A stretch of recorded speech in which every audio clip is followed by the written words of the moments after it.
Hi guys! Pag-usapan lang natin to guys kasi ako last ko na-receive ito nung September yata. Yung nakikita nito guys dito sa may kanang screen natin. Yung quality post and daily engagement na sinasabi kong ilang days na, ilang araw na yung inyong nakikita at nagiging pwede maging opportunity doon sa ating mga viewers tulad natin na creator o digital creator o mga vlogger na ang ating mga ina-upload or mga tutorials ay makikita ng iba na hindi natin friends or followers.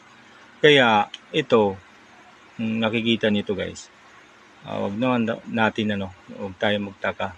Di ko pa kasi yan itatanong o wala pa tayo nakikita kung bakit hindi na nag-appearance sa mga account natin, lalo na sa kung ang anong gamit natin dito kay Meta o kay Facebook.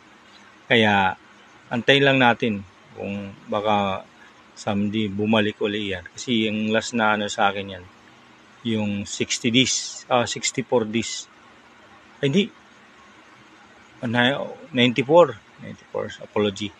Yan po ang last na kaya alamangin natin yung guys. Panoorin po ang video. Maraming salamat.